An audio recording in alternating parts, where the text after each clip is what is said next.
knowledge of. Take a look. What the f am I looking at? The consequences of our actions. And it's only going to get worse from here. Hello, denizens of the night, and quite possibly a considerable amount of outsiders due to the topic of this video. Welcome to Carnophage. I am Ignacio Vitalis, and I would like to welcome the amazing digital circus into Ignacio Vitalis's Depression Agenda. That means it's something I discovered in a particularly difficult time in my life, or is tied to a particularly difficult time in my life, made me realize something about myself, and frequently occupies my mind.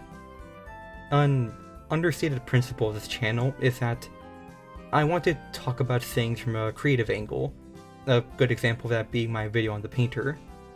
While I was trying to come up with a script about how the amazing digital circus is structured, I stumbled into two problems. Firstly, there is plenty of videos on this show already, and it is difficult to contribute something new to this discussion. And secondly, episode 8 is coming out too soon for me to make a video that wouldn't risk being dated too quickly. I want it to come out before I go full steam ahead with my own video. So, as a compromise with myself, because I really do love this show, I thought of a video that talks about the amazing digital circus in a creative angle, without exactly putting my focus on the show itself. Digital Circus also turned out to be the first piece of media that I engaged with that has such a enthusiastic shipping community, which has been kind of fun to engage with. Well, for me there was Supernatural, but I got to that show far past its prime, and there are only two prominent ships for me, one of which is incestuous, so I didn't engage with it at all. Anyways, I think there is something kind of heartwarming about a bunch of people creating all sorts of texts, illustrations, and whatever else to celebrate something like a ship, where it is up to fans to work with the foundations that are already set, and yet they take so many different directions with it. I'm not one to confidently handle romance creatively, and I have enjoyed and at times not enjoyed the creations of digital circus shippers. And while this video was originally conceived as 100% a joke, I actually found myself kind of giving a shit about the idea of this video as much as any other video I've made. I also wanted to try something a little less scripted for once, but I am relying on some notes to keep my thoughts in order. I probably won't step out of my wheelhouse like this again for a while, but I think I'll have fun with this. Now, onto the tier list itself. I have separated it into 5 tiers. C tier is where I don't know where one would see the potential for a ship without significantly altering the characters or the world around them. B tier is where I can identify something interesting within the contrasts or similarities with the characters, and someone else can really extrapolate from those attributes to make strong shipping stuff. A tier is where the show itself throws in some interactions that let those qualities play out. That is the substance I'm referring to in this tier's name. S tier is where the interactions in the show aren't just present but also enjoyable by themselves. Whether or not I am thinking about a ship while watching it, I see these two characters on screen and I'm locked in. When shipping is part of the equation, this is probably some of the best stuff to work with, in my opinion. And the elite freak shit tier is where I put ships that I find kind of sort of personally interesting. It's kind of like a favorites tier as opposed to a qualitative tier. Because there is literally only one romantic relationship in the show, all of these characters are weighed by their platonic merits first, and then by their not-so-platonic merits. That's where I try to understand the creative and audience appeal of recontextualizing the characters as a ship, and most importantly, some relationships one might view as better handled platonically will still go pretty high in the tier list. If they don't have chemistry as friends, then unless there's some serious work with the tropes or the attributes of the characters themselves, then they probably won't have much chemistry as romantic partners either. On a related note, the last thing I want to do with my life or this channel is stress over fictional ships that are vaguely icky, but not morally damning of the people who champion them. Also, I did not include every single ship here. I have only included every pairing between the players and any ship involving AIs, including Kane, where I think I can say something at least interesting about them. And lastly, I want to get this out of the way. I know there aren't a lot of... Well, we'll get there, but there won't be a lot of lesbian ships in the high tiers. But I am ranking these by how much we have to work within the show, and while I don't think it's a very serious criticism, Digital Circus does kind of fail the Bechdel test. That means there is simply a bit more stuff for straight ships than queer ships. I don't think that holds back the show at all, but it does influence where I place some of these ships. The higher a ship is ranked, the more I'm sold on the ship. But my opinion on a ship can be influenced by whatever art, fanfics, or whatever I've come across depicting them. As a cis bisexual guy, Yuri doesn't float its way to me very often, so my opinion is going to be mostly based on what I get from the show. That's also why Jax ends up a little high here. He's a bastard, but he's also sort of my type as far as fictional men go. Anyways, there are interesting dualities that appear when you pair up some of these characters, but as the tiers say, I find them more interesting than substantial. But don't misunderstand how I end up ranking these, and don't take it as a direct challenge, I guess. You can make S tier work from what I think is a B tier ship, and it might be easier to do so with an S tier ship.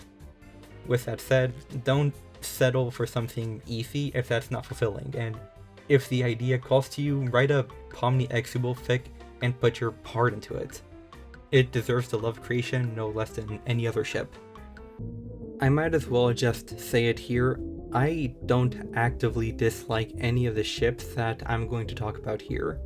That might make me tasteless, but more importantly, I'm not the kind of person who would be like, if you like this ship, I don't like you.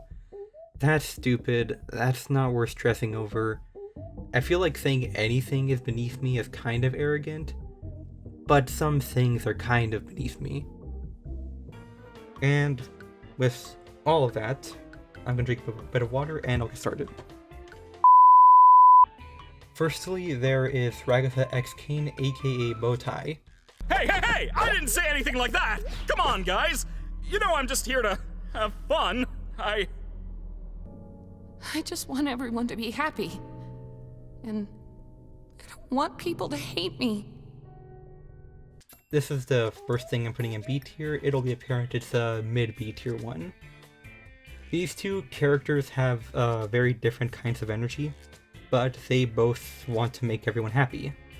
Ragatha is also experienced in the circus, so even if there's not a lot of interactions between the two in this show that are sort of uniquely theirs, I can imagine that there have been plenty in the past in a way that perhaps Ragatha has made peace with the inability to really make a difference with Kane. I also think that you could potentially have a very interesting interaction by replacing Jax with Ragatha during the whole dinner date in episode 7. But, you know, do we really want to lose the line, have I ever told you it was my dream to get eaten by you? I also might have a little bit of bias for this ship, because I've been getting into it sort of recently. Next up, Kinger X Queenie, aka, Checkmates. You had a wife? Like, here in the circus? Yeah. She was funny, creative, really into entomology. I used to hate bugs, but she somehow got me to like them. It's not the most cheerful memory, but it's one I at least have control over. This is a high A tier one. Queenie certainly left her impression on Kinger, even if it was through tragedy. He holds onto her memory and honors it as best he can in spite of his deteriorating mind. I also, I imagine Kinger to be like very good husband material, and more probably in the show, he's kind of good father material. I can imagine Queenie being just as good, and it's a shame that the players never got to know her or see them as a pair. Also, well, this ship is only held back because we don't really know that much about Queenie or how she was like, but I do believe everything that Kinger says about her. Next up, Kinger X Jax, aka Royal Hair. Wow, he is really big. He's almost bigger than both my hands. Are we still talking about Jax? Whoa, whoa, whoa, Oh my god! Oh my god! Lewd! And he's purple? I don't like it. I don't like it. I don't like it. Yeah. I'm putting this in C tier. And just to highlight some interactions, Kinger does vote in favor of putting Jax in the maid outfit, but only because he trusted his good friend Gangle. Jax dismisses Kinger as crazy, but he doesn't have any strong feelings for him compared to basically everybody else. Kinger is probably too crazy to torment, or there's a kind of misogynistic aspect to Jax's bullying that draws attention away from him, and Gooseworks has suggested that the second one might be more relevant. Also, Kinger did not trust Jax when he called for a vote, the one to turn Zubo into a slug, even without knowing what the vote was for.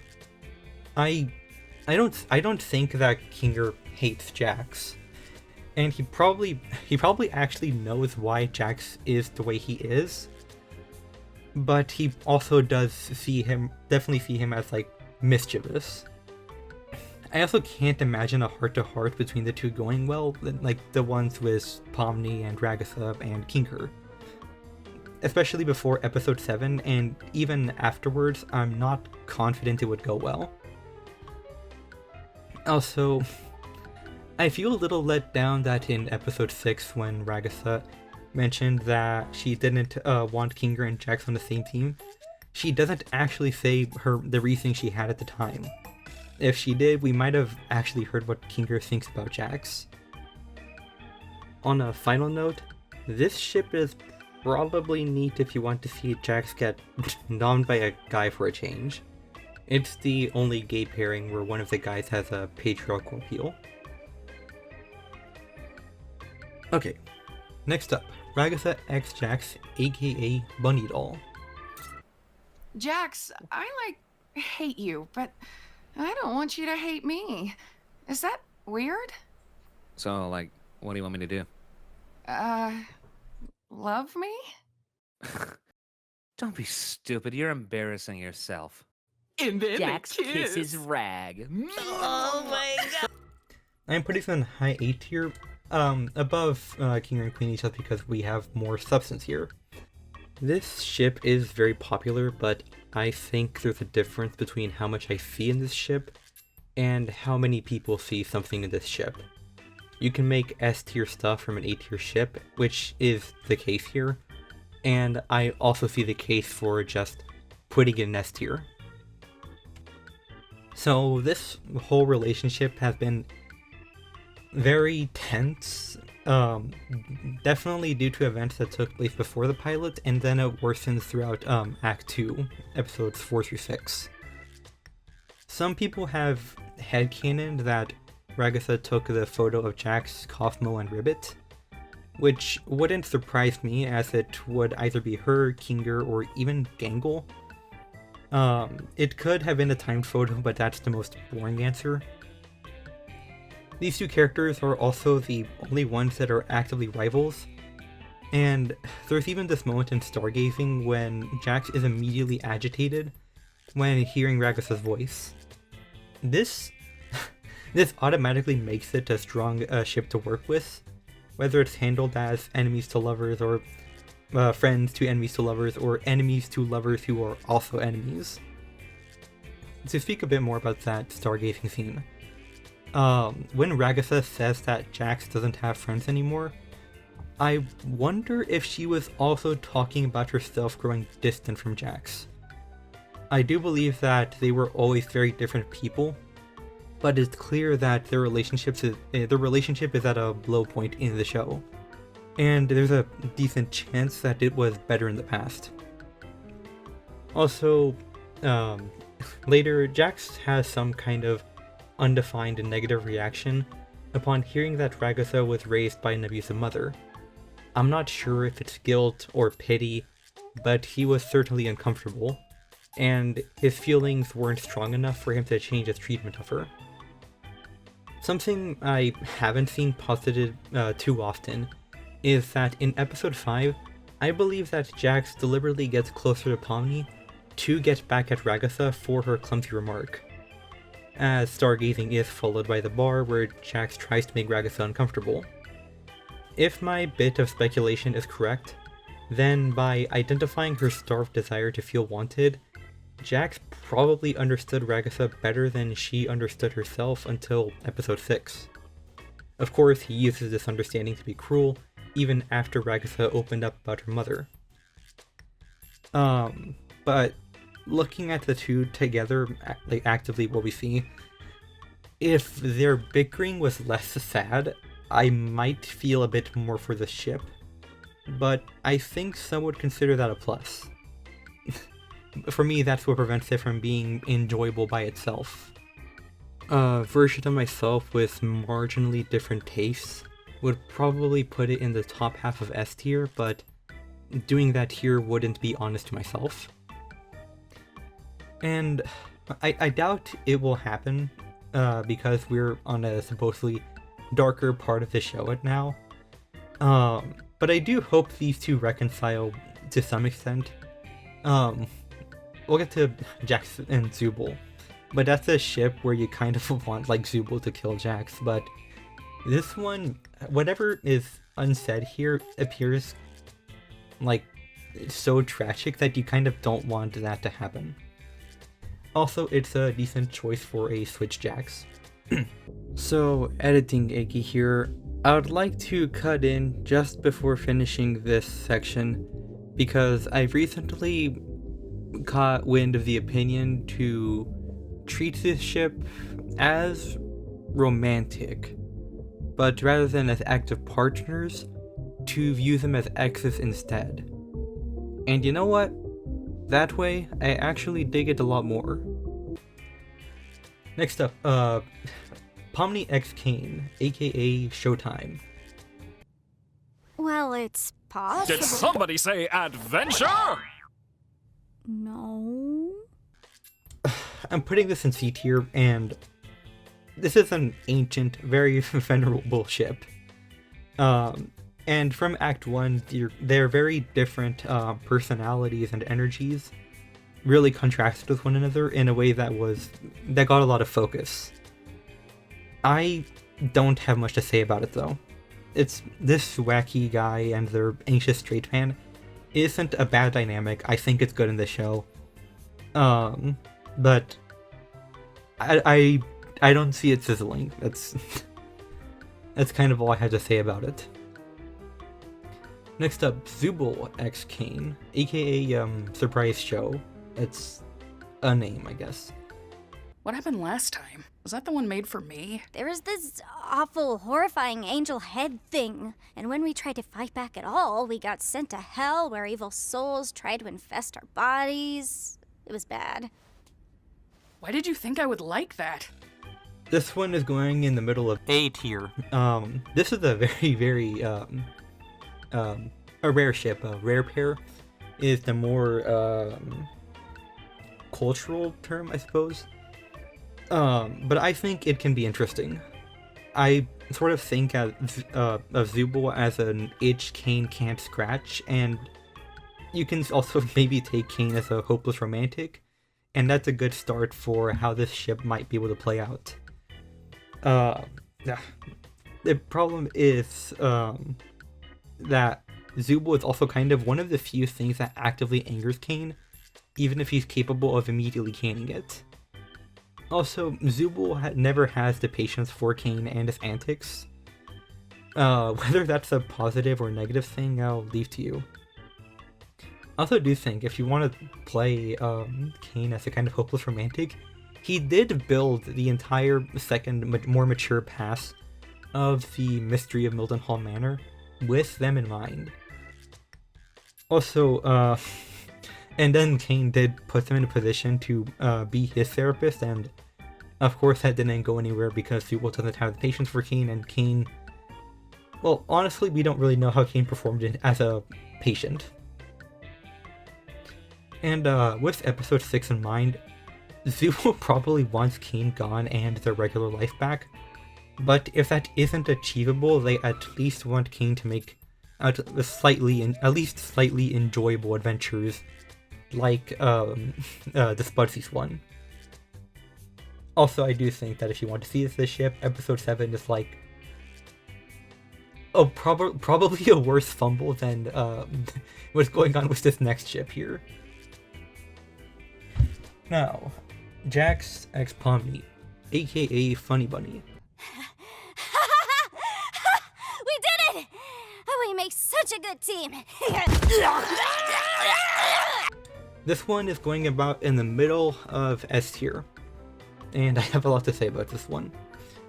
So, Jax draws out the more thrill-seeking and carefree part of Pomni that was previously buried under anxiety. Even after their fight, it stuck with Pomni, as in episode 7, she was ready to steal the fish's treasure. Also, Pomni makes multiple small accommodations to make Jax more comfortable. She votes against whatever whatever Gangle was planning for Jax, and never mentions the maid outfit that he's clearly embarrassed by. In episode 6, she also doesn't bring up Jax's lost friends anymore, until she indirectly does so during their argument.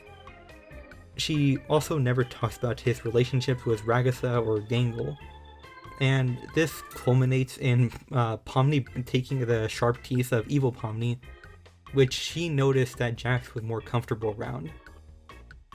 Also, in the promotional video, there is this whole bit. I know what she wants!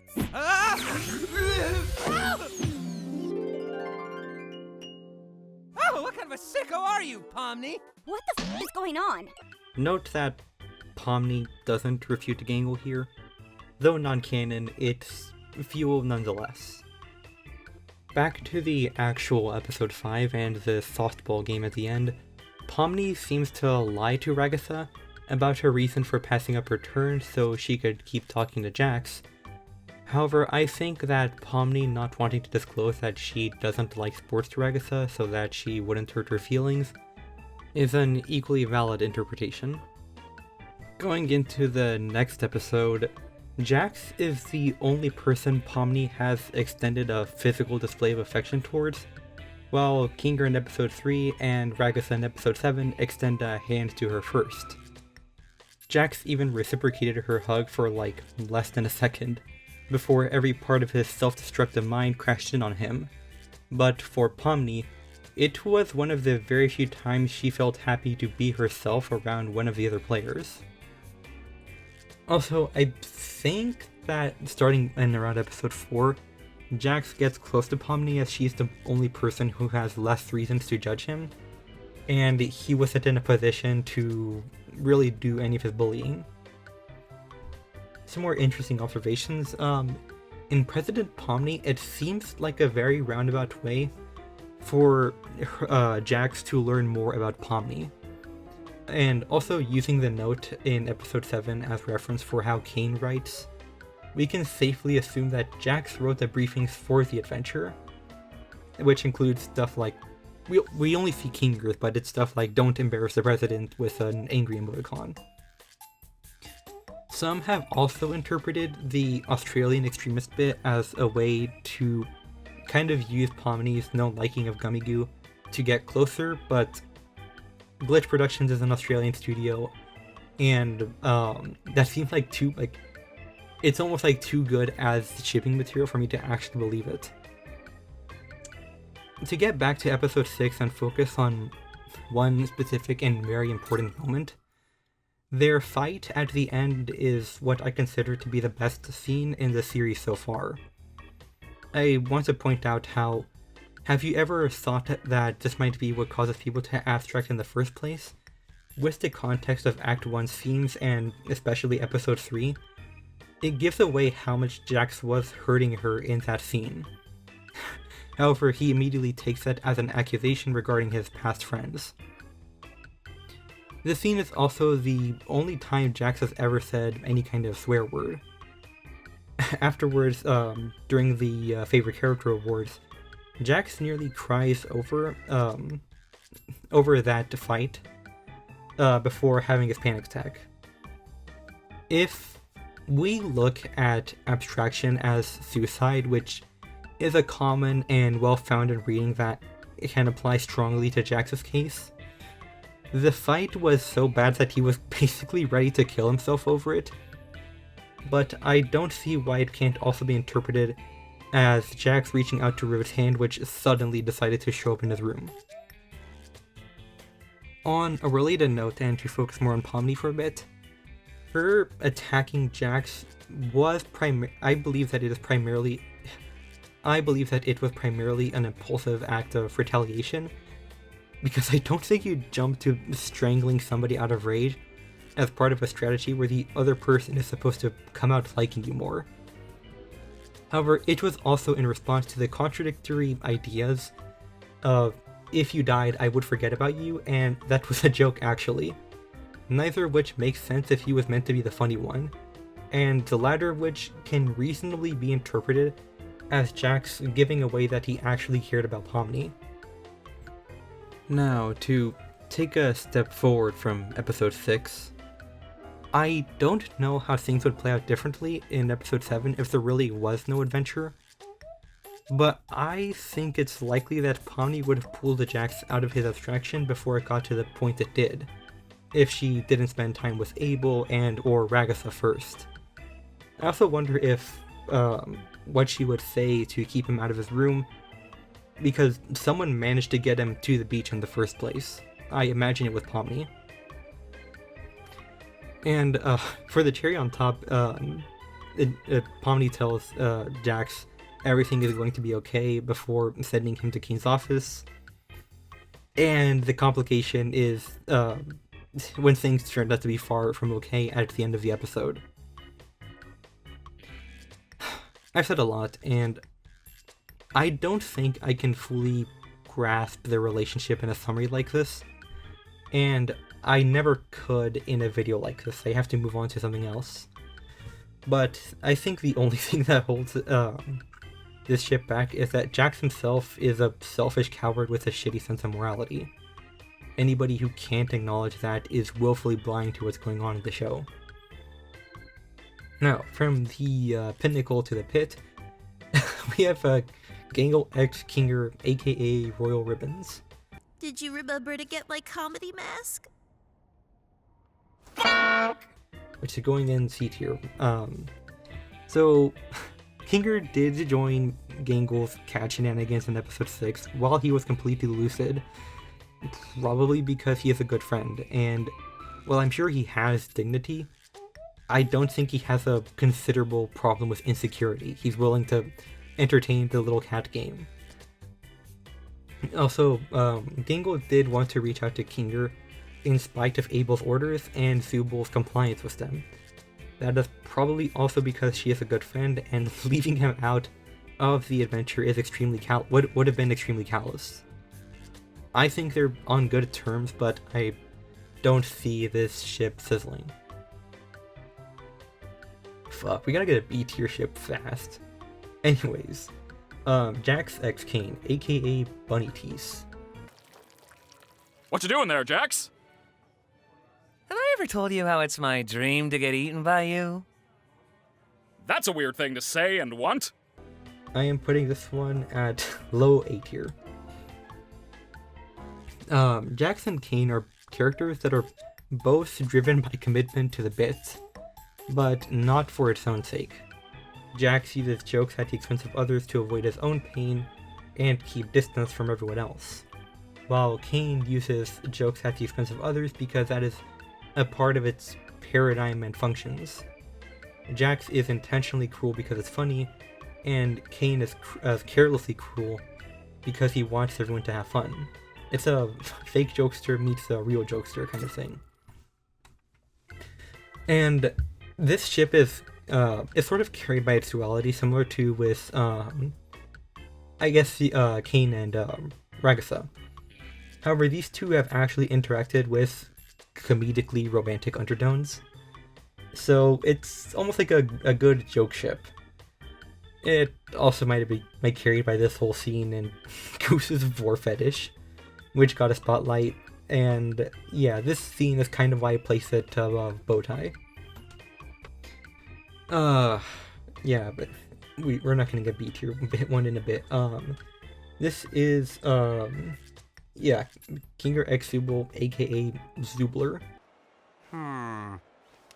Hey! Sorry, Zubel. It's just the perfect regulation softball size. We're not playing baseball here.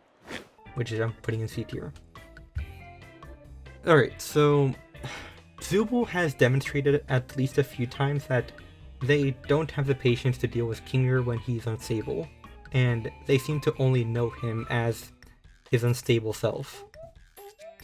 And I'm pretty sure that Zubel would have been ready to leave him behind throughout episode 7, even if it wasn't for Gangel's advocacy. But if Zubel was faced directly with the choice to leave him in the circus or bring it back to the material world, I'm sure they would pick the latter. Zubel isn't cruel and probably sees Kinger as crazy more than stupid, and certainly doesn't see him as malicious like with Jax. Also, Kinger did blunder with Zubel's eye while he was unstable, but he also supported their vote to make Jax a vegan. Unlike with Gangel, I'm pretty sure that he knew what the vote was for here, but whether you take this as trust in Zubel or distrust in Jax is up to you. These two aren't on very good terms, and not even in a fun way, so yeah, I don't really see where one could take this ship. So this script was written with the help of several nails jammed into my brain, and more importantly, it was first written with less thought because I didn't take the premise seriously, as I mentioned in the introduction. This resulted in me making several key revelations while I was editing, so I had to re-record a few rankings to more accurately reflect the opinions I currently have. This also made me reconsider a certain ship's position, but most of the footage is fine by me. When we transition to the updated version, I'll throw in something in editing to clearly indicate it. I'm thinking a soft white border to make it look like a dream sequence or something. The first ship I have updated opinions on is Gangel X Zubel, aka Ab's Tragedy. Are we still gonna be friends when we're out there? Why wouldn't we be? It's just gonna be strange. I've only known you like this. Will it be the same when it's real? It always was real. Everything we felt, everything we've done, everything we are. It'll never leave us. And I wouldn't have it any other way. Thank you for always being there when I need it. I am putting this in S tier below Funny Bunny, and it's not just because I am a guy who likes women sometimes. Alright, let me explain this. Their friendship got a ton of development throughout Act 2 along with Pomni and Jax. They are genuinely very sweet together, and they have a good spread of similarities and differences that aren't just superficial. I think their conversation in episode 6 highlights this pretty well. It's not quite as intricate as with Funny Bunny, but every moment they share in Act 2 and also in Episode 7 is a genuine delight. It's cool to see Zubul have such an impact on a character who struggles so much in the early episodes, and it brings out parts of these characters that were previously concealed. That's why I'm putting it all the way up here, even when I don't have much to say about it. It's something that I feel is explained by just watching the show, whereas there's a lot of, I guess you could say, there's subtleties with Funny Bunny. Just inserting a bit of headcanon or speculation, I think the reason why they didn't become close friends sooner was because Zubul kept skipping out on adventures, and I'm thinking that in episode 6, Zubul was particularly angry because she started to find out how much Jax had done to Gangle. Now, the two things that I feel are actively holding back the ship or are just noteworthy limits of this ship is that it's straightforward compared to Funny Bunny and, Ragapalm, which I'll get to later. And also, Gangle is pretty passive in this dynamic compared to Zubul. Yes, it is enjoyable by itself, that is why it's up here. I do think there's something being added to this with time. Now that we're done with Act 2 and moving into Act 3 with Episode 7, we see this clear difference of opinion between Gangle and Zubul regarding Kinger, and that's resolved, and those kinds of differences I want to see a bit more of. With how the episode ended, I'm pretty sure the relationship will be further stressed with how much Zubul looked forward to leaving the circus. Until then, I put it above Funny Bunny, but I honestly interrogated myself, and I put it under because personally, I just don't give it as much thought, and I don't actually think it's because of my gender or sexuality. Originally, I ranked it above Funny Bunny, but making this tier list has made me think a lot more about the character dynamics as they are presented in the show. Next up, Kinger x Kane, aka Royalties. Not every executive is as forgiving as me. I think the wordplay gets across, in spite of how I pronounce everything. This is going in low B tier. So, I kind of get this sort of creator-creation dynamic, like, you know, Victor Frankenstein and his monster, but, okay. So Kinger does seem to actually enjoy Kane's adventures, though Kane has never really appreciated that. Both are also kind of able to match each other's eccentricity, and while Kane... I say that Kane never acknowledges that Kinger mostly enjoys the adventures, but he did make the bull riding thing on the side during episode 7, during episode 4. Also, some people believe that Kane is always at least indirectly responsible for every abstraction because of his failures to accommodate the players. Because Kinger has been around for every single abstraction, that kind of puts a hamper on putting these two with each other.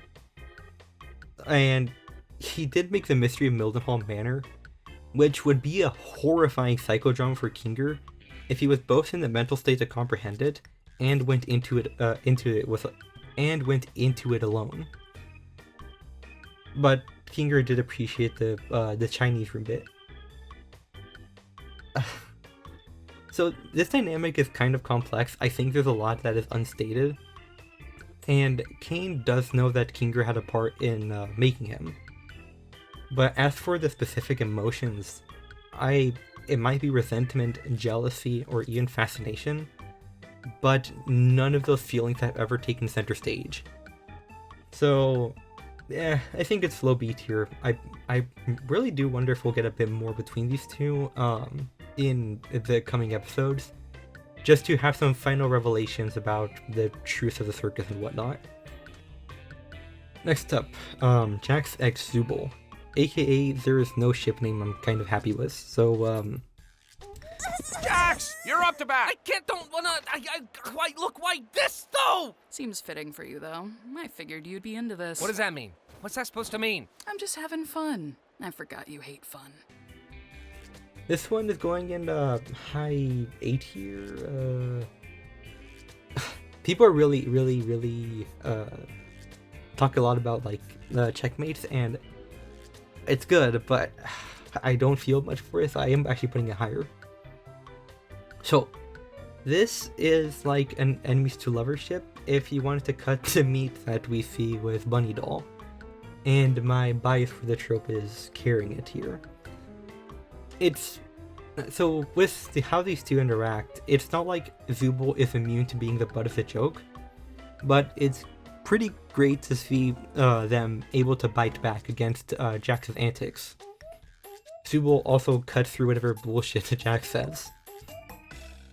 Zubul definitely doesn't like Jax, but in episode 7 they were able to recognize that something was off. Zubul doesn't have a lot of patience, but they do have compassion, and again, they aren't cruel. I can kind of imagine Zubul being similar to Jax in the past, in a way.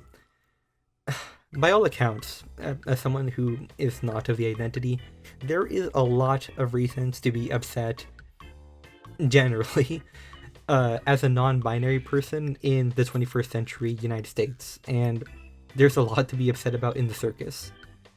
And in the Circus, we see Zubul expressing their distress through anger, which Jax has his own share of, even if he tries to hide it.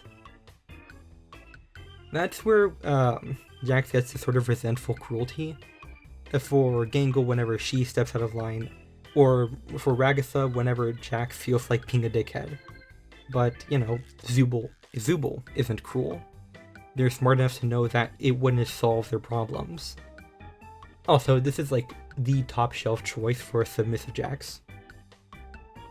Next up, we have Kane X the Sun, aka this ship is too rare for any.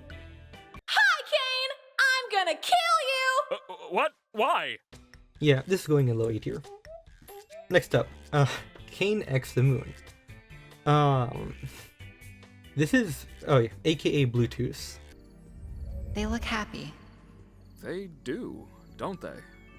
You think after this, maybe we could... Wait a minute! That's a bad thing! I'm putting this in kind of low A tier, a little bit higher than the sun.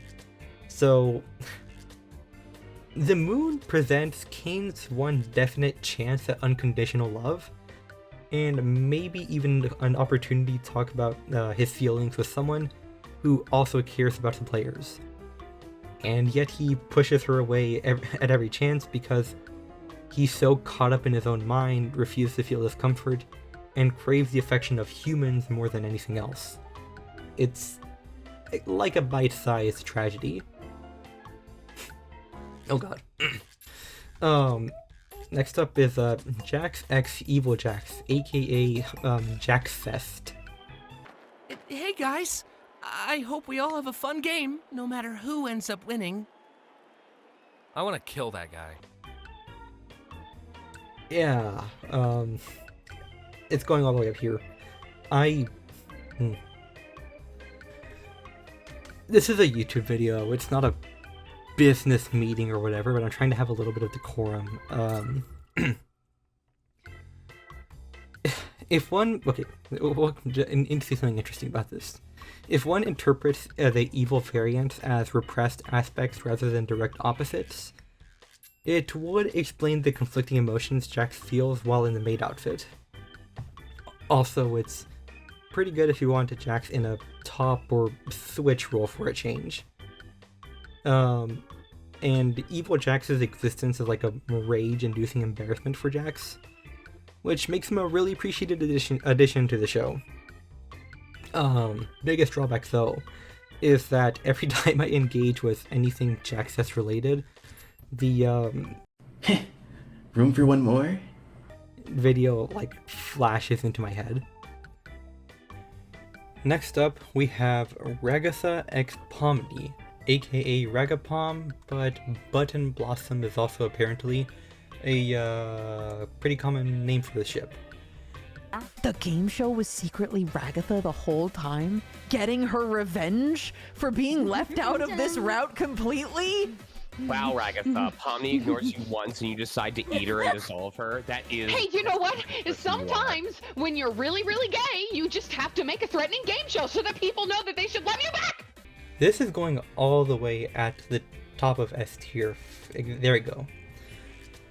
So, Ragatha's relationship with Pomni has been developed ever since the very first episode, and it's had its very compelling ups and downs, some of which are kind of subtle. In episode 1, Pomni trusts Ragatha, while Ragatha wants to make sure that Pomni isn't consumed by anxiety on her very first day, which is an impossible challenge. In episode 2, Ragatha repeatedly fails to make Pomni feel better, and while separated from her, she starts to reflect on this problem. She doesn't recognize the solution yet, but she does adapt, which is how we get a friendlier conversation in episode 3. After Kinger's lesson to Pomni to make sure others feel appreciated for just being there in a situation like the circus, she properly acknowledges what Ragatha is trying to do, even if she doesn't see the greater picture with Ragatha, and why she tries to be so supportive. Act 3 really puts this relationship through the ringer, as Jax becomes closer to Pomni, and that feels like and Ragatha takes that as a threat, which becomes very real once Jax starts to retaliate for her offhanded comment about his past friends. Ragatha starts to stumble again at being a trustworthy friend because she's growing desperate. But even then, Pomni doesn't give up on her, so her discomfort is apparent. I wholeheartedly believe that even if the fight with Jax at the end of episode 6 didn't happen, Pomni and Ragatha would have talked after the show to resolve their unstable friendship, though perhaps for slightly different reasons from Pomni. By episode 7, we see that they're on very good terms, and I lay it all out so linearly because it's impressive to see writing like this for a friendship. While some see Ragatha as underdeveloped, her dynamic with Pomni has personally left me more than satisfied. It's as a ship, it's backed up by what I consider to be the best character dynamic in the show. Not because every scene with them is a delight, but because every scene with them has me locked in. It also gives me it gives me more to work with than Funny Bunny, by stressing it over a long period of time, and F's tragedy by having more nuance. It also shares the strongest parts of both platonic relationships, with what is said and unsaid between them. What settles it for me, though, is while I find Pomni's part in both her behaviors and how she's perceived in Funny Bunny and Ragapom to be equally interesting, I find Ragatha's reasons for being a self-loathing people-pleaser far more interesting and challenging than Jax's reasons for being a self-sabotaging asshole. That's what carries it to the status of what I consider to be the best ship and character dynamic. Unfortunately, it can't match the freak of a few other ships, and it's not my actual favorite. Also, I do want to say, a lot of people put some disrespect on this ship, because Ragatha never quite gets the same focus that Jax does.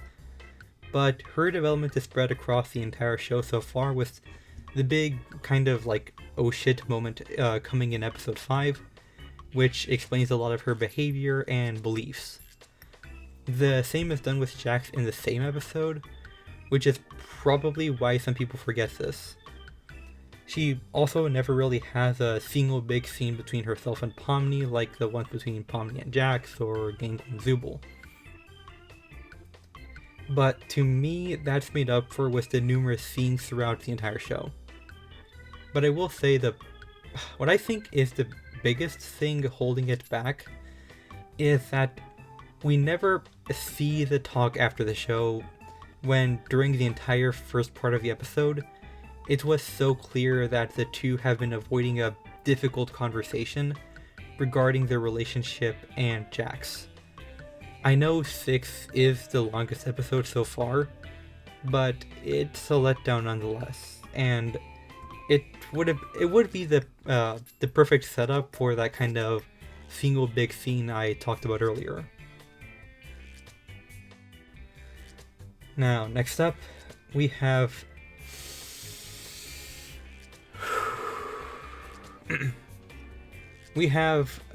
Gangle X Jax, aka Ribbon. I'm being a helpful little guy. You are! Oh, Jaxie boy. Shut the fuck up. Don't call me that ever again. Okay.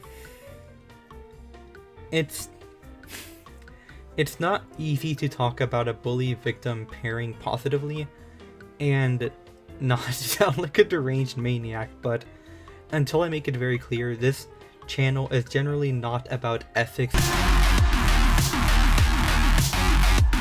in creative work such as illustration and writing. The ones that matter most go without saying, and it's not like my feelings towards this ship don't cause self-reflection. On to the pairing itself. The relationship is heavily suggested to be worse for Gangle than what on-screen events have shown. Contrary to what some theories suggest, I do not think that Jax has any roundabout benevolent reasons for treating Gangle the way he does, such as trying to toughen her up. What I believe is that she provides a hollow form of companionship by being a powerless victim who doesn't question why Jax acts the way he does, which keeps him from having to confront that issue. Ragatha actively annoys him due to fundamental differences, Zubul always bites back, Kinger generally can't be provoked in a consistent manner, and Jax found himself getting interested in Pomni as a friend. That's why he's so frustrated when Gangle starts to find her own place separate from Jax from episode 4 onwards. As for how Jax feels about Gangle, she's the one that he saw actively breaking out of the archetype he assigned her. The whole "do you think Gangle is capable of being happy without her mask" comment is immensely telling, and that's probably where he realized that she wasn't the person he thought she was. There is also the chance that Jax saw Gangle in his abstraction dream. If it's not a very coincidental arrangement of shapes and colors, it does indicate that he thinks about Gangle a lot. Additionally, in spite of Gangle expressing fear that Jax would want to get back at her for not teaming up with him, Jax doesn't seem to care after Pomni teams up with him. I remember someone describing this element of the relationship by the proverb, "The axe forgets, but the tree remembers," and by that, I mean that Jax has no idea what his torment has done to Gangle. Extrapolating this bit from his first conversation with Pomni, he is also uncomfortable by the idea that his actions are immoral and refuses to acknowledge them as such. With the information we have, I don't know what to make of Jax claiming that Gangle likes it when he's mean to her when episode 6 proves that she clearly doesn't. Occam's razor leads me to believe that it was something coerced out of her, but it helped him feel at least less bad about what he's doing to her. Now, beyond Gangle's fear of Jax, she is probably the only player to make Jax feel powerless, with the employee training in episode 4 and humiliates him with the maid outfit in episode 5 with the help or advice of Zubul. Even with the watermelon thing in episode 7, I don't think that Gangle hates Jax. Best case scenario is that Gangle knew Jax during his more restrained past, and she ended up as a frog in the boiling pot. There's a case for this in that she was a friend of Kaufmo, and there is currently a lack of evidence to determine whether or not she knew Ribbit. most people who rule it out do so for arbitrary reasons. The worst case scenario is that Gangle's low opinion of herself is how she justified her own treatment from Jax. We already heard that she didn't think she deserved a friend like Zubul. No explanation for Gangle's feelings towards her place in the relationship makes it any better. What we do know for certain is that she didn't get any joy from making Jax feel miserable during the Spudseed adventure, and Pomni's "everything is going to be okay" line was originally going to be for Gangle. The precise reason for this change has not been disclosed. However, I believe it would have been more appropriate for Pomni with the story we have so far, but would make sense with context we currently do not have. If not, then why would the line have ever been given to Gangle? Quick interjection because there has been yet another intellectual development. Shout out to ribbonologist Basil Cord and her video on the character dynamic as seen in this show, which totally did not agitate me when I thought I had all of my thoughts collected on this ship. Anyways, it's worth pointing out that Gangle really tries to make Jax's company work for her during Act 1. She initiates conversations, engages in small talk, and chips in the occasional question. These engagements never end with the two on better terms, and I guess if Gangle tried to talk with the others, Jax would just try to draw her attention back to him. But it is kind of telling that she at least tried. Once she starts to trust Zubul, she seemingly stops, perhaps recognizing that it's probably pointless. However, a lot happens off-screen between episodes throughout Act 2, so I won't claim that with confidence. Now, putting these two together, we understand the fundamental bad dynamic of these two, and yet there's a lot we don't know about, which means there's a ton of freedom, even by the relationship's very foundations, for making a ship compelling, while leading into more extreme tropes. Is there obsession involved? If so, who's obsessed with who? Who really has the power in this relationship? As both characters repress a part of themselves, as Jax is definitely overcompensating for something with how he talks about himself, and Gangle is definitely some kind of freak, do they bring those aspects out of each other? It's a deviation to handle this ship in a mild or vanilla way, which is why I rank it so high up here.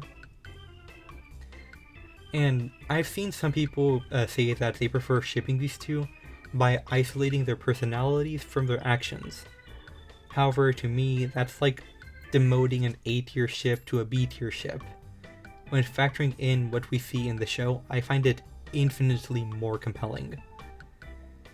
With all that said, I will acknowledge that this is like an A-tier ship that I like so much that I have placed it here, beyond the main tiers.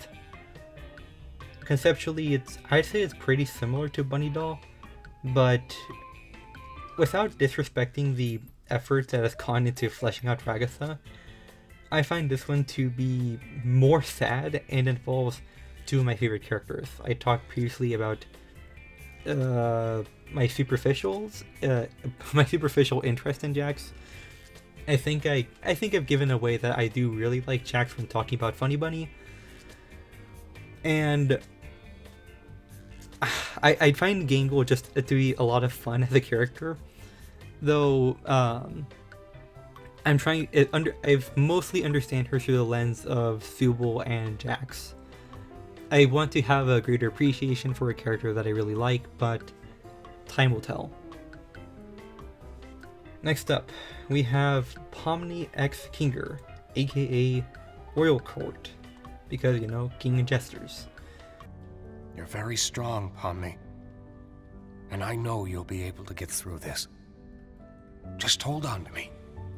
We'll get through it together. I'm putting this around the middle of A tier. Maybe here's about fine. This is generally handled as a wholly platonic parent-child dynamic, and that works quite well with the interactions we get in episode 3 and 7.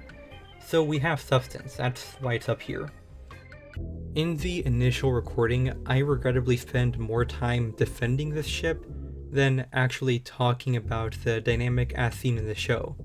But this one is pretty simple, and while the interactions they have are important, they aren't all that common or packed with implication. To me, the most important line is from episode 7 when Pomni agrees with Ragatha's stance that she trusts Kinger more than anyone else in the circus. That's not to discredit his whole lesson in episode 3, which reinforced the empathy displayed by Pomni in episode 2, and guides much of her behavior throughout the show. Also, before talking about this ship, I should explain a term that is really important when talking about the appeal of this ship. When I talk about patriarchal appeal, that is the essence of what makes someone suggestively call a man daddy, and drives the popularity of romance tropes such as male teachers with female students, or powerful businessmen with young secretaries, which are still heavily invested in by female audiences.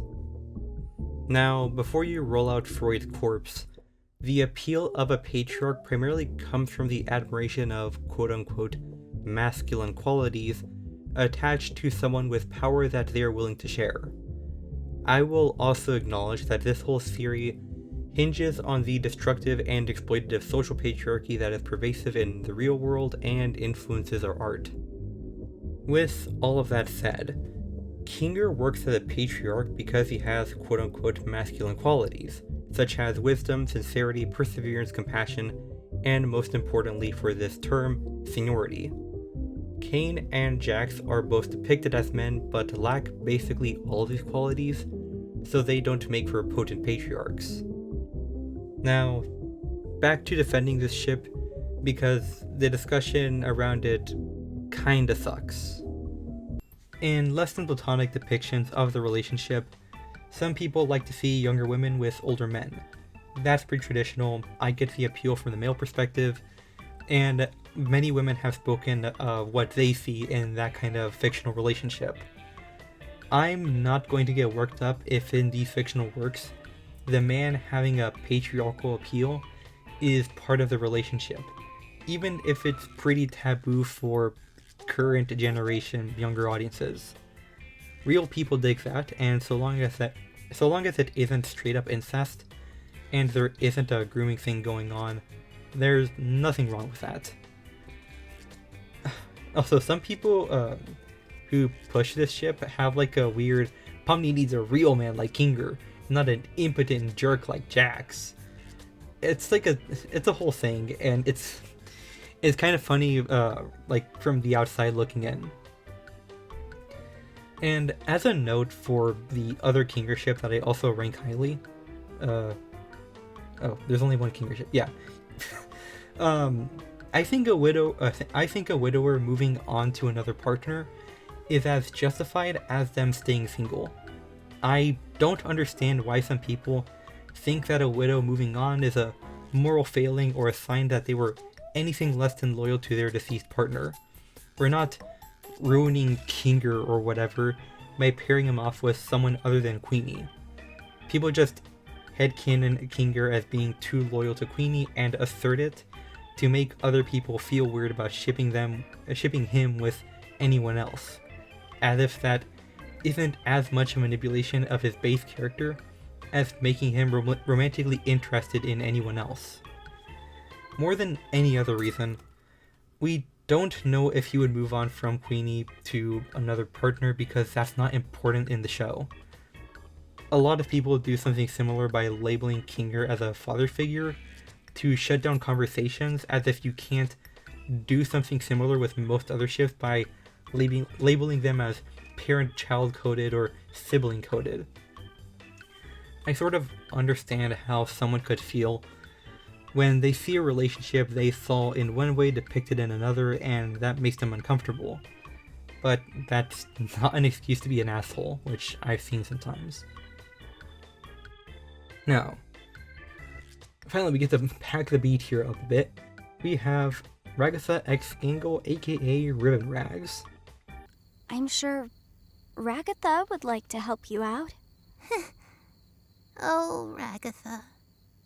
I love her, but after a while it gets kinda hard to tell how genuine she's actually being. This one is going in low B tier.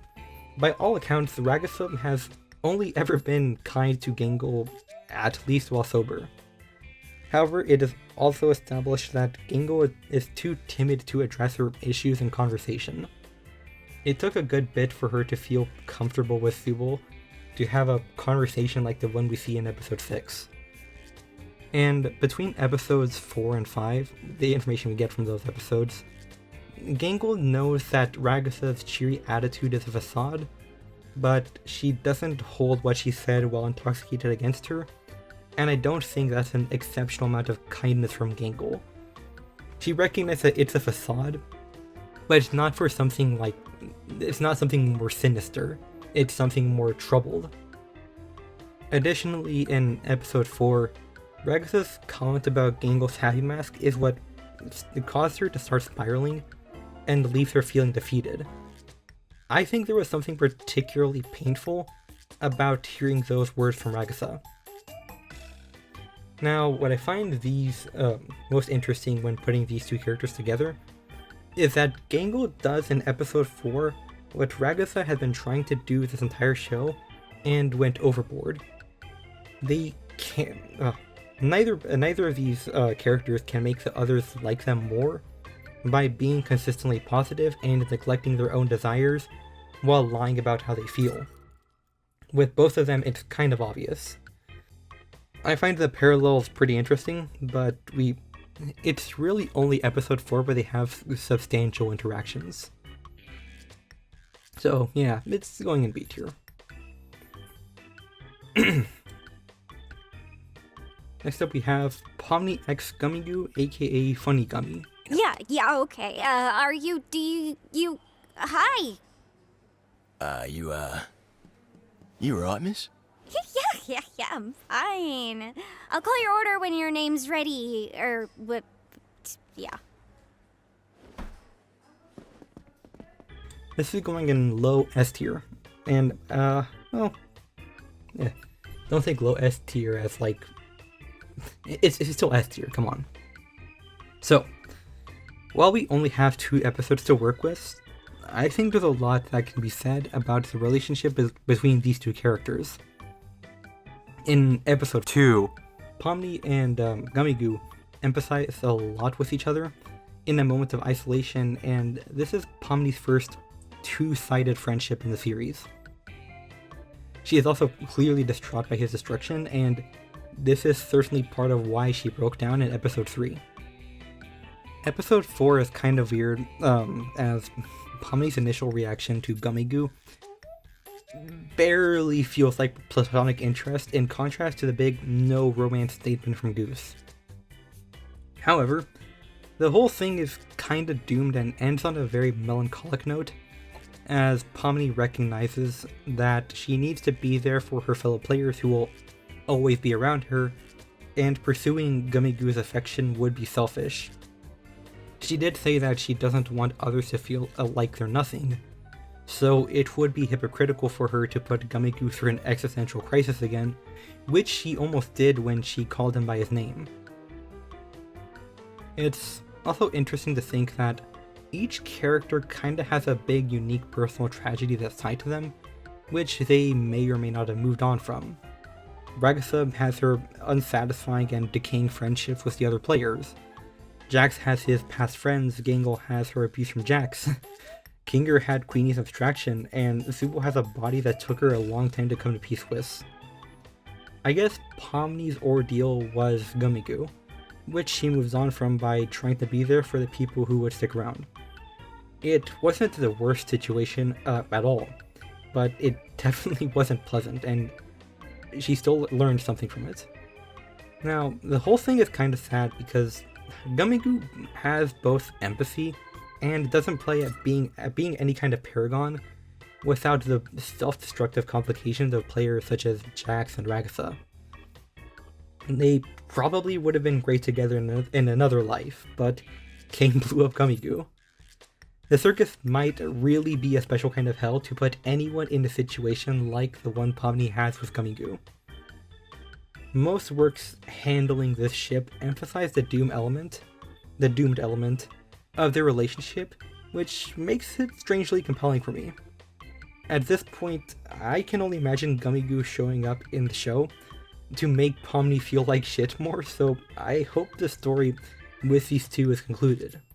But for what it's worth, I think Pomni's reaction to seeing the Candy Canyon Kingdom in Kane's office encapsulates her feelings towards this whole thing. Also, to speak a bit about what I've seen within the fandom, I really, really love the concept of Pomni gathering the confettified remains of Gummigoo to either hold a small funeral or taking them to bed. There you go. I had this ship in A tier for a while, but I put it up against Checkmate and realized that this relationship has both a lot of weight and meaning in the show, whereas the relationship with Kinger and Queenie can't hit the same, so as there isn't as much weight or definition to it. Pomni's protagonist privileges in the story really carry it to a tier above for me. So last notes is that a lot of people really have a stick up their ass regarding this ship and Gummigoo as a character for what appears to be a mix of either jealousy or annoyance, as Gummigoo gets his equal attention cakes for merchandise, but I cannot find it within myself to care about either of these things, as though they're a problem worth stressing over. And of course, people will say they don't care and then mention it at every opportunity. The only real drawback for me is that there are a lot of people who champion this ship, and they are freakier than me, and they are like dead serious about the genitalia reptiles. So yeah, I think it'll stay up there. Next up, Evil Pomni x Evil Jax, aka Evil Funny Bunny. Hey, dental plan. I'd like to buy this bad boy if you're selling him. Oh, you. I had my Pomni over here to protect me from him. Why do you have to be so stupid? Please. There is nothing Evil Pomni would do that Evil Jax wouldn't somehow also be into. I'll take a brief intermission because I've been at this for a while. Jesus. Okay, I'm back, and only 6 more to go. So next up we have Pomni x Zooble, aka Abstract Comedy. What? Shut up, Jax. But yeah, he's right. Welcome to your new home and your new body. I'm putting this in low B tier. This is definitely one of the more starved ships between players in the entire show, and I wish I could say more, because these characters could probably bounce off each other pretty well. Neither dabbles in bullshit, and both can see through bullshit pretty well too. I can absolutely see them talking, bantering, and bonding. Perhaps the dynamic is just so straightforward that it's difficult to get a lot of good, creative scenes out of these two, which is why we don't get too much in the show itself. I've also just started to notice that like these two basically don't interact in episode 4, and neither do these two. Maybe some people are right and not thinking is super highly of episode 4 like I do. Anyways, next up we have Jax x Ribbit, aka Ribbit Rabbit.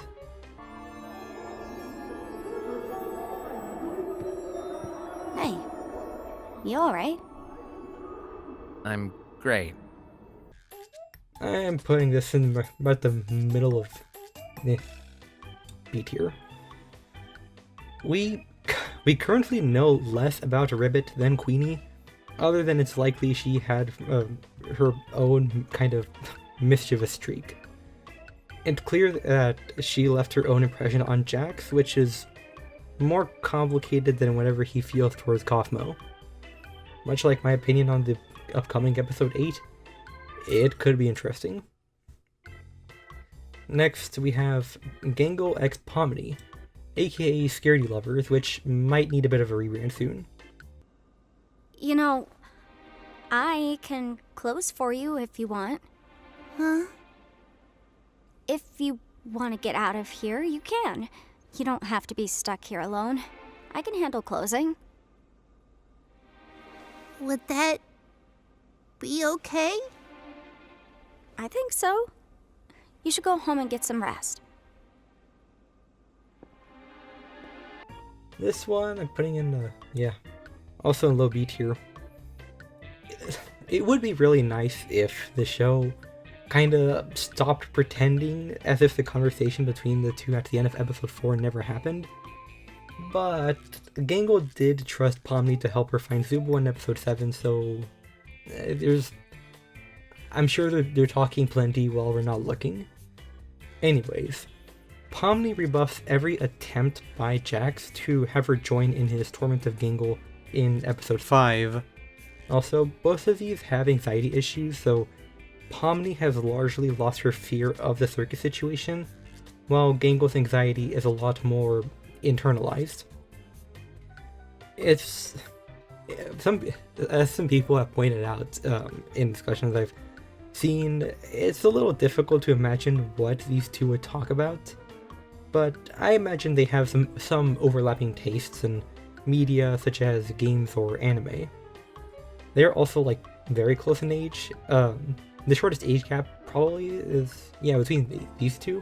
No, well, it's only beaten out by Jax and Zubul. But if that was ever a problem, it's for any of the other ships, that's basically not the case here. And both of these characters also live exceptionally banal lives in the material world. I kind of like with Pomni and Zubul. I imagine it as a very straightforward ship, perhaps more so than abstract comedy. Next up is here he is. Kinger x Ragatha, aka Belchess. I hated myself. I couldn't help but hate myself for the things I thought I was responsible for. I thought I'd lost everything. But then you showed up, and my outlook just changed. I'm putting this in S tier. So, I hold this one in such a high regard because a lot of little details have been placed throughout the show to indicate that Kinger and Ragatha have been through a lot together. Drawing a conclusion from a line in episode 7, the loser's corner scene in the previous episode wasn't the first time that Kinger helped Ragatha in that way. It's likely that Ragatha was previously hesitant to go to him for help because she didn't understand his mental state. And while it's certain that Ragatha arrived after Queenie's abstraction, the "I thought I'd lost everything" line by Kinger can be interpreted as him being completely alone in the circus for what could have been years. Ragatha also gives Kinger the smallest age gap out of all of his other ships besides Queenie, safely assuming she was around the same age. And this ship has the whole patriarchal appeal thing that I mentioned with Kinger and Pomni. However, closing the age gap by a bit makes taking a romantic angle a little more straightforward. It also helps that Ragatha is like a deeply flawed and troubled matriarch. Even in the purely platonic marriage, which a lot of people end up depicting these two as a father-daughter kind of thing, this is still like kind of the secretly character dynamics ranked video, so it's going in S tier. Second to last, we have Ragatha x Zubul, aka Toybox. Hey, we need to start assembling these. I'm running out of room here. I made like 5 or 6 of them. Cool, that's 6 out of 300. I'm putting this in the middle of B tier. So a part of Ragapom's appeal is that Pomni is a lot more open about her feelings than Ragatha. While we don't have much in this show to fuel this ship, that dynamic is amplified tenfold by putting these two together. I'm pretty sure the only reason Zubul doesn't often talk with Ragatha, as she claims in episode 6, is because Ragatha has been putting up an unnecessary front for a while. Otherwise, there's no indication that Zubul dislikes Ragatha, and in her self-destructive thoughts, she probably assumed that Zubul secretly hated her. Also, Zubul has a sort of silent role in looking out for the other players. In episode 4, they couldn't handle both Gangle and Ragatha at the same time, so they stick around to keep the intoxicated Ragatha safe before she could leave, and then check on Gangle after the adventure. They even checked on Jax when he was clearly distraught and trying to hide it. Tying this back, Zubul does what Ragatha does better, because they don't have so much emotional baggage behind their actions. If Ragatha ever did open up about her emotions to Zubul, they probably would have tried to help. There's also this sort of unique appeal by putting Ragatha, who has like these slightly trad vibes, with Zubul, who definitely meddled in queer and alternative spaces. Last notes is that my opinion on this ship is definitely skewed by a fan comic that was a really strong one that I saw recently, kind of featuring this ship. Again, it's interesting, but we don't have much substance in the show. And lastly, we have Jax X Bubble, aka Jaxel. Say something to Jax. Say something to Jax real quick. And Jax reply. Yeah. Hi, Jax. Can I kiss you? Ew. Lay it on me. Oh! Jax! Jeez! Come here, sugar. Use some tongue. No, stop. We're ending that. We're ending that roleplay there. You spawned so much fan art just then. Holy. What have you done? Anyway. That's too much power, man. Yeah, we're gonna forget that. I'm gonna move on to the next Don't question. worry, I'm sure the fans will be responsible.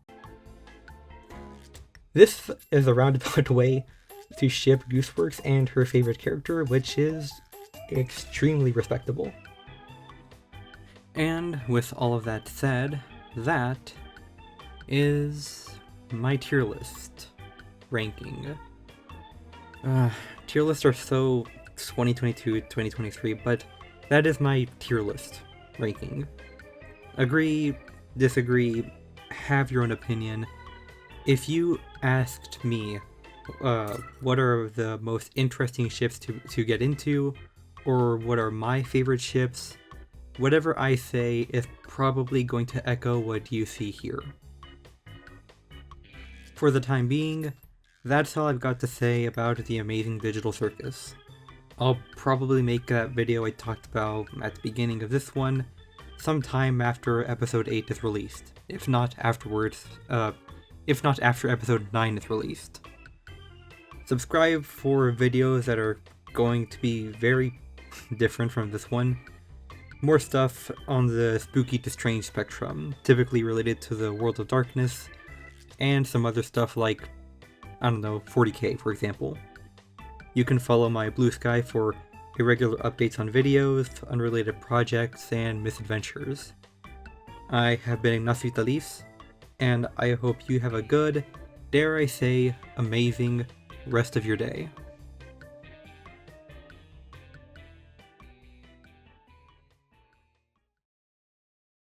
Oh my god, who is she? Seriously, new cartoon crush unlocked! And dropped her in the deep fryer.